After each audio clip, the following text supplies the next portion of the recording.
primitiva, cooperativista, comunista, se a gente quiser, tá certo? Para conseguir os meios para a sua sobrevivência. Num dado momento, essa sociedade comunista, igualitária, ela entra numa crise terminal e de dentro dela surgem classes sociais antagônicas. Isso aí acontece na época que é conhecida como Neolítico, quando a humanidade começa a dominar a agricultura, etc. e tal. Essas classes sociais antagônicas vão se basear no quê? No fato de que a propriedade comum, ou a ausência de propriedade anterior, se transforma em propriedade privada de uma minoria que explora o trabalho de outra maioria. Esse tipo de sociedade ela vai aparecer, de um modo geral, como uma sociedade escravagista. Bom, as sociedades orientais, elas têm uma característica que é a seguinte: a sociedade primitiva não se desenvolve numa sociedade de proprietários.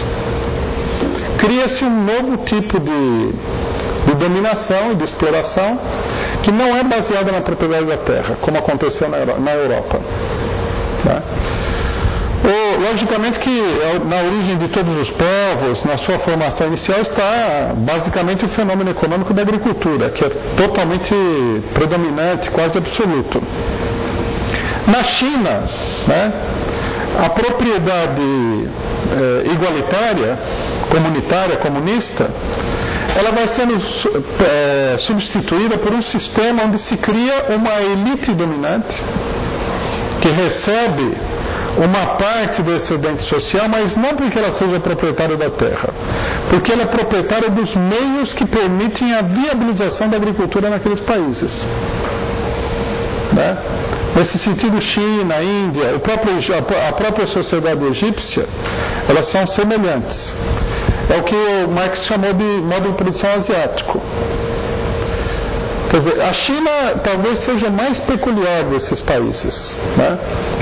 A China é um país agrário, onde o problema do clima, principalmente nas condições técnicas extremamente primitivas do começo da civilização chinesa, tinha um papel absolutamente decisivo. Quer dizer, o problema da irrigação, o problema do transporte nas diversas regiões, todos os problemas técnicos eram problemas absolutamente cruciais, decisivos para que a agricultura conseguisse se desenvolver.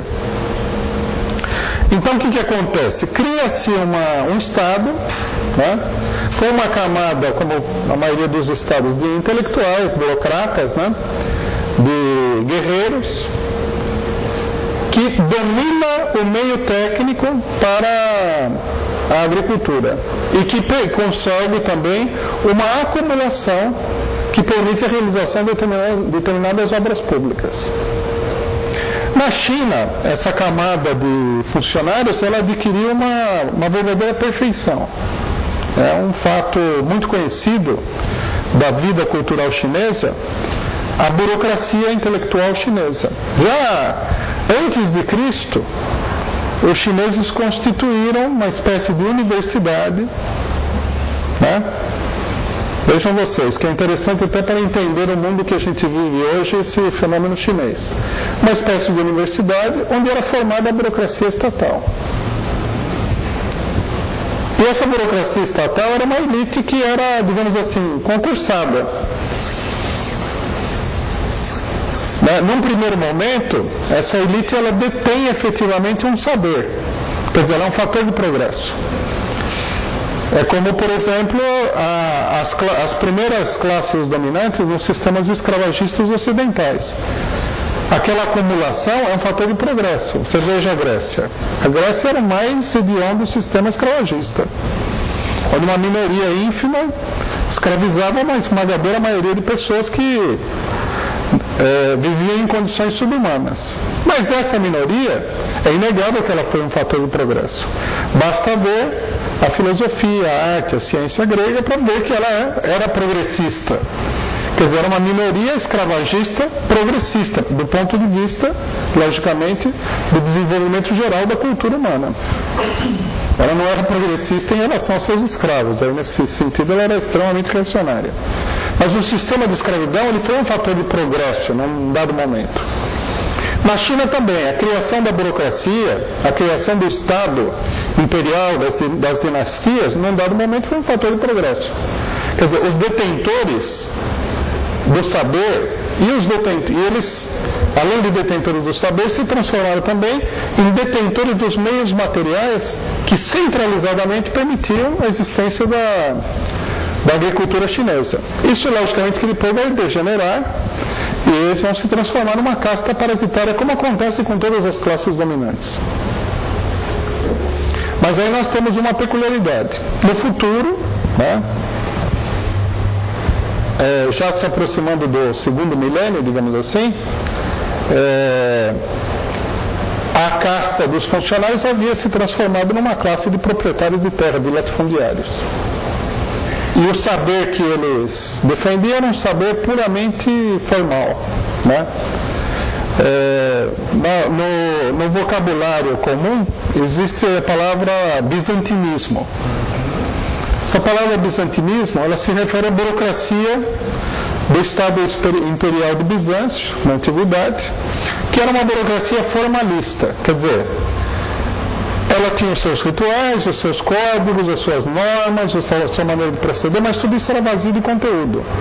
Era um ritual sem efetividade prática. Servia apenas como uma aparência de que aquelas pessoas detinham, né, um conhecimento superior, alguma superioridade. Na China nós temos o fenômeno do confucionismo, né?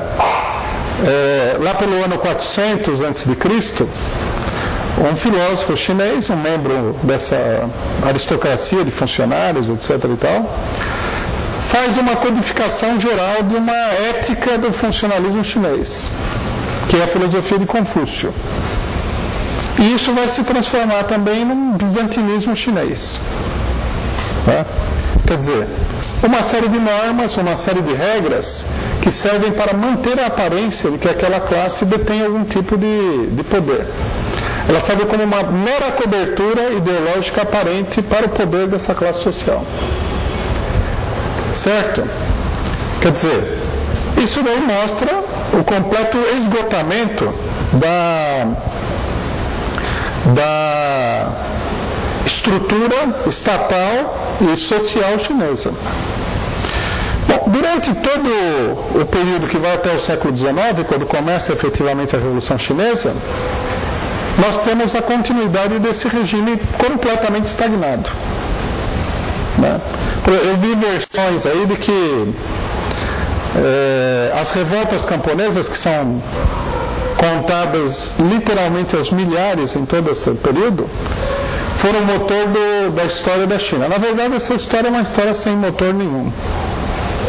Ela é uma história que, logicamente, tem um desenvolvimento, porque no mundo nada é estático, mas o desenvolvimento dela é extremamente lento, a ponto de não ser um verdadeiro desenvolvimento. O que acontecia?